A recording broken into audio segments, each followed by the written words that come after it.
जय हिंद। आप देखना शुरू कर चुके हैं KV knowledge world simplifying your success. आज से हम भारतीय इतिहास के बारे में एक संपूर्ण अवलोकन करने का प्रयास करेंगे। इस लेक्चर सीरीज को पढ़ने के बाद आप किसी भी कॉम्पिटिटिव एग्ज़ाम जैसे एसएससी, रेलवे या पीसीएस लेवल के किसी भी प्रकार के एग्ज़ाम को आप आसानी से टैकल कर पाएंगे।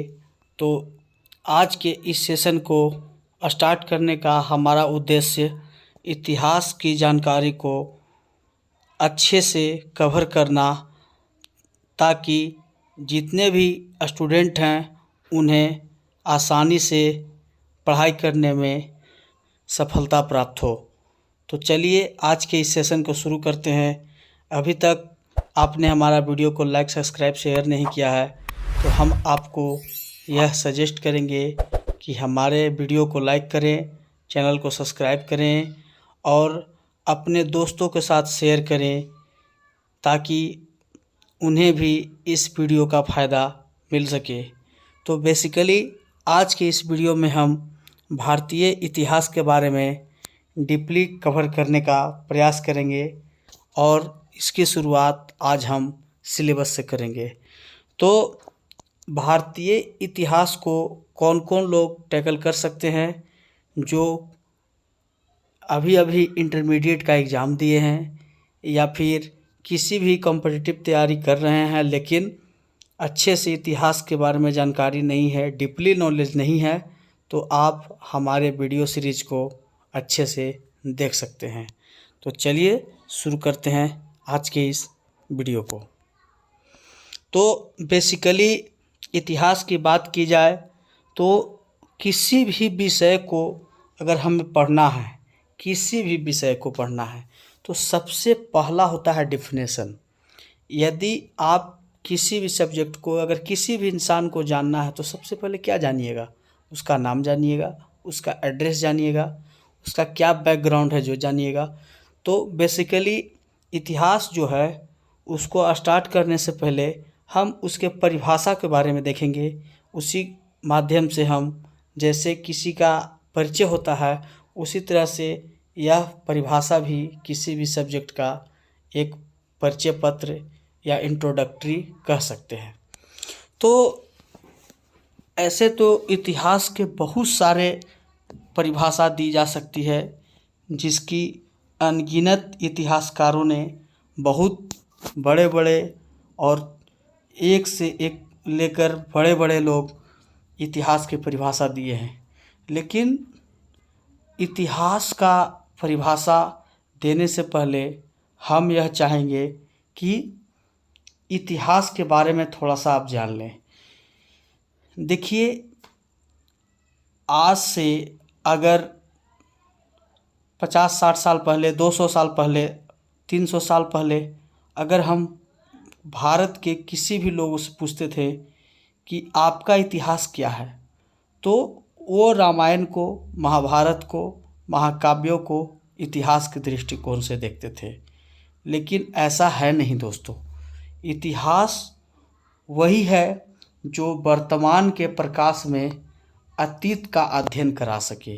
मतलब आज के परिवेश में अगर आप आज के सिनेरियो में देखें तो इतिहास क्या है, हमें क्या सिखाता है।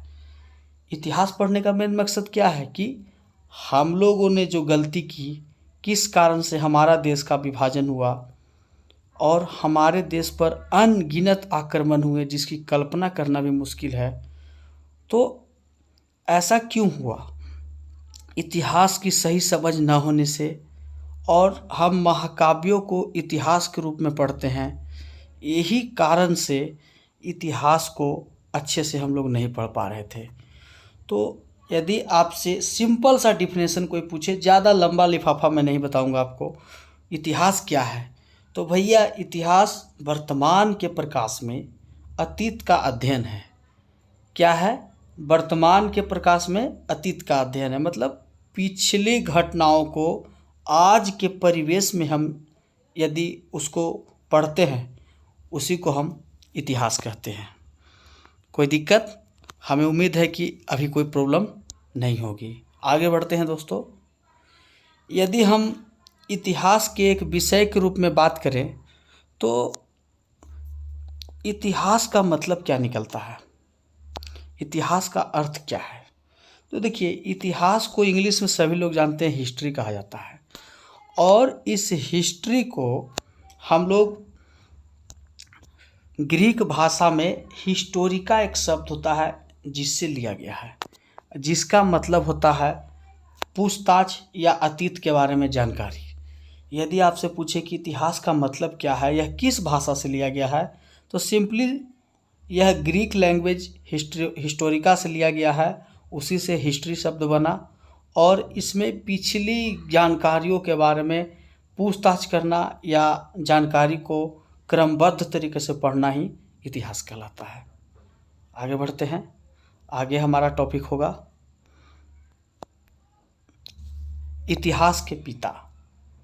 अब पिता बेसिकली इतिहास के बारे में जानकारी किसने दी, सबसे पहले किन लोगों ने कहा कि इतिहास को पढ़ना चाहिए? तो हेरोडोटस नामक एक हिस्टोरिकन हैं जिन्होंने इतिहास के बारे में, आप इनका पिक्चर देख सकते हैं, ये हेरोडोटस हुए। उन्होंने ही सबसे पहले बताया कि इतिहास भी एक विषय है। बेसिकली हुआ क्या कि उन्होंने एक किताब लिखा जिसका नाम था द हिस्टोरिका या द हिस्ट्रिक्स। अलग अलग बुक में अलग अलग नाम मिलेगा, हमें जो उचित लगा वो मैंने यहाँ पे मेंशन कर दिया है। इसी के माध्यम से उन्होंने सबसे पहले इतिहास के बारे में जानकारी दी। अगर आपसे कोई पूछे कि इतिहास कहते किसको हैं, आपने पढ़ लिया। इतिहास के पिता कौन हैं, तो हेरोडोटस को बता सकते हैं। लेकिन हेरोडोटस ने किस किताब के माध्यम से, बहुत सारे विद्यार्थी से आप पूछ के देखिएगा कि इतिहास जो है वह किसके माध्यम से पता चला कि इतिहास भी एक सब्जेक्ट है, तो द हिस्टोरिका या द हिस्ट्रिक्स के नाम से एक पुस्तक लिखे जिनका नाम था हेरोडोटस। उन्हीं के द्वारा सबसे पहले इतिहास विषय के बारे में जानकारी प्राप्त की गई थी। यदि हम इतिहास के आगे बढ़ें तो इतिहास, देखिए, हमारे देश में इतिहास को दो तरीके से पढ़ा जाता है। एक है विश्व का इतिहास, दूसरा है भारत का इतिहास।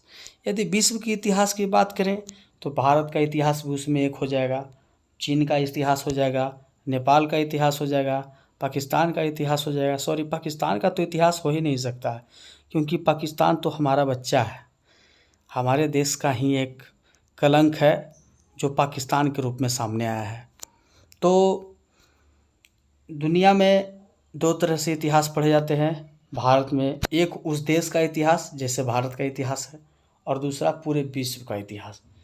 तो हम आज के इस वीडियो में भारत के इतिहास के बारे में ही चर्चा करेंगे, और उसमें भारत के इतिहास को मुख्य रूप से 4 भागों में विभाजित किया गया है: प्राचीन भारत, मध्यकालीन भारत, आधुनिक भारत और समकालीन भारत। प्राचीन भारत प्रारंभ यानी इन्फिनिटिव से लेकर 712 BC तक पढ़ेंगे। 712 ईसा पूर्व, इस AD तक, 712 AD तक। उसके बाद जब मुस्लिम आक्रमण भारत पर हुआ तो 712 से लेकर 1707 तक हम मध्यकालीन भारत पढ़ेंगे, और 1707 से लेकर 1947 तक हम आधुनिक भारत की बात करेंगे। लेकिन क्या भारत आज़ाद हो गया 1947 में, ठीक है, और आज चल रहा है 2023, तो क्या इस 70-75 सालों में देश का कोई विकास, कोई इतिहास नहीं होना चाहिए? क्या 75 साल का कोई इतिहास है कि नहीं है? बेसिकली होगा ही दोस्तों। तो इस 75 साल के इतिहास को भी हम लोग कवर करेंगे। बहुत सारे लोग इसे आज भी करेंट अफेयर कहते हैं, जिन्हें अच्छे से जानकारी। अरे भैया, करेंट अफेयर उसे कहेंगे जो आज के सिनेरियो में चल रहा है। 1 साल पुराना हो सकता है, बहुत ज़्यादा तो 2 साल पुराना। क्या आप 70 साल पुराने इतिहास को भी आप करेंट अफेयर में देखेंगे? जाहिर सी बात है आप नहीं देखेंगे। तो हम इसको समकालीन भारत के रूप में देखेंगे। यही हो गया हमारा इतिहास। तो आपसे पूछे इतिहास कितने, इंडिया में इतिहास को कितने भागों में बांटा गया है? सीधे कहिए 4 भाग में। उसे भी लगना चाहिए कि हाँ, बंदे को नॉलेज है।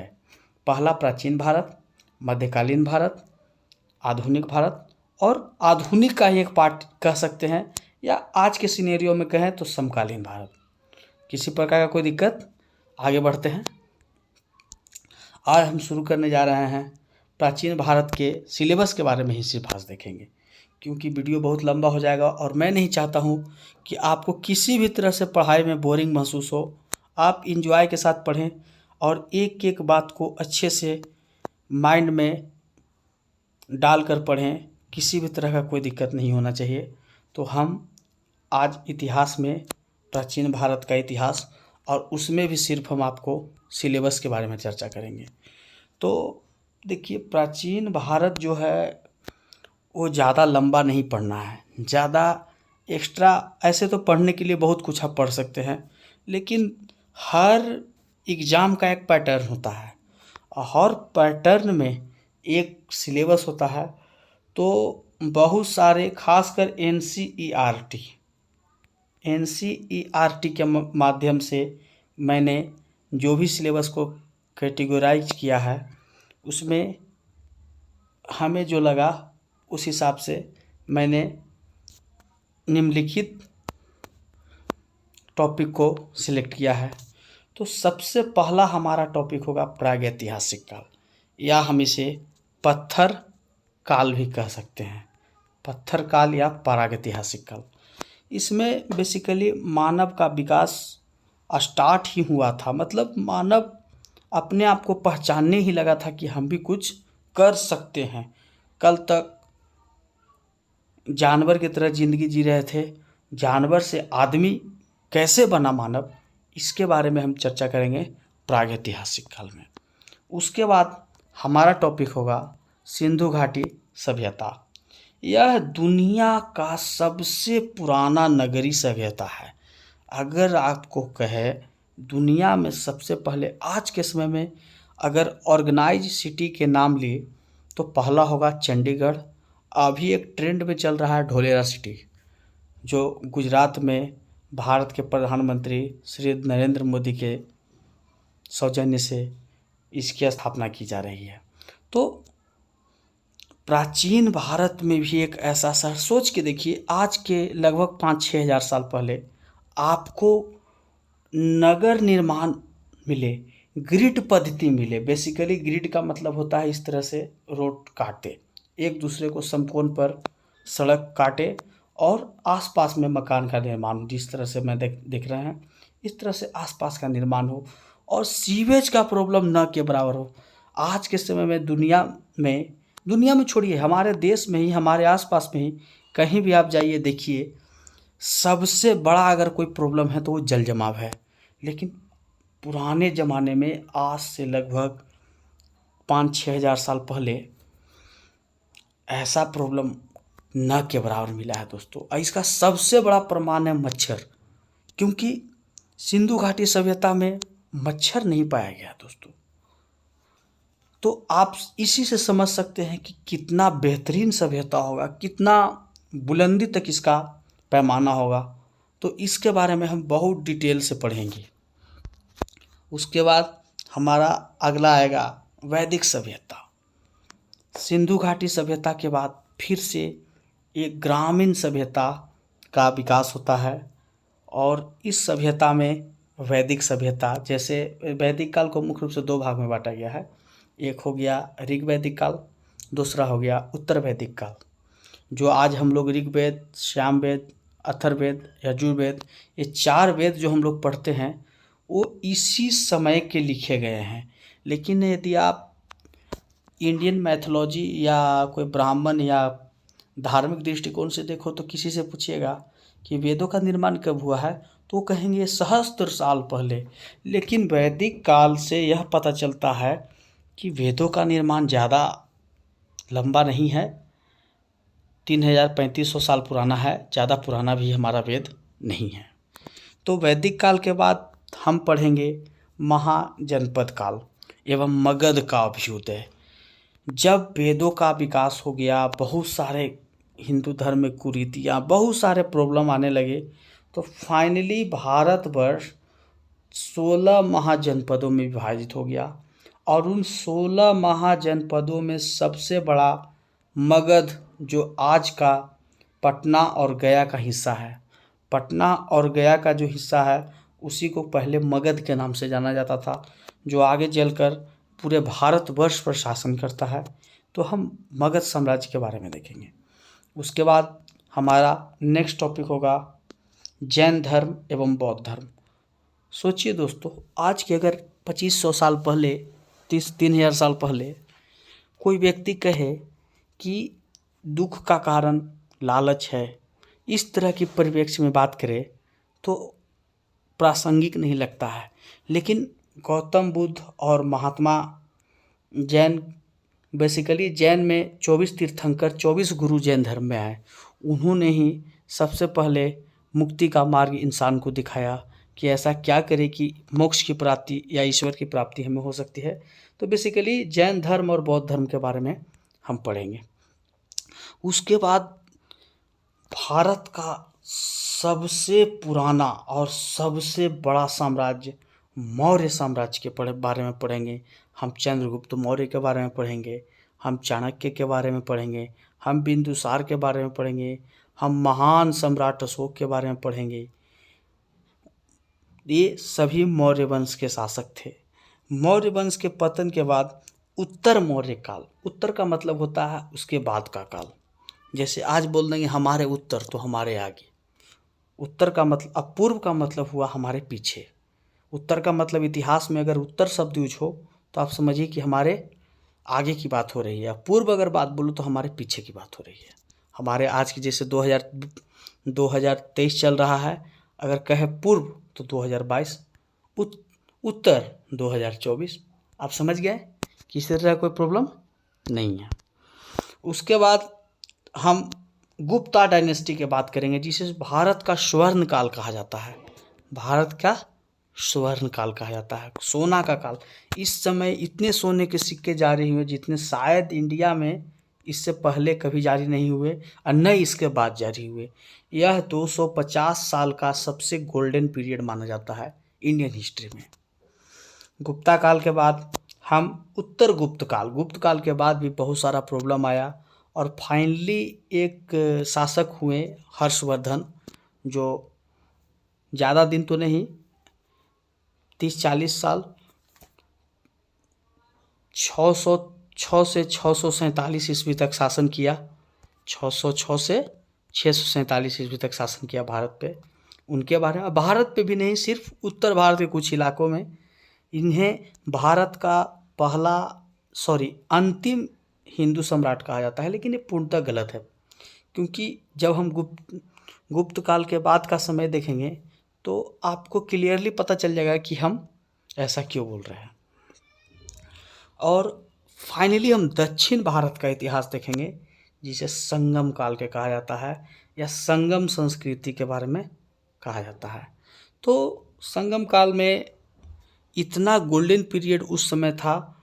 और एक चीज़ और बताते हैं, जैसे आज के समय में भारत के इतिहास में उत्तर भारत में एक चीज़ आप गौर करिएगा कि भारत को अगर दो भाग में अगर बांटने, सांस्कृतिक रूप से अगर बांटने का मौका मिले तो उत्तर वाला भाग और दक्षिण वाला भाग ज़्यादा विकसित है दोस्तों, क्योंकि दक्षिण वाला भाग पर ज़्यादा आक्रमण नहीं हुआ। लेकिन उत्तर वाला भाग में हिमालय रेंज से या फिर खैबर दर्रा से बहुत सारा अलग अलग आक्रमणकारियों ने उत्तर भारत को लूटा। लेकिन उस समय दक्षिण भारत एक तरह से लगभग एकजुट था।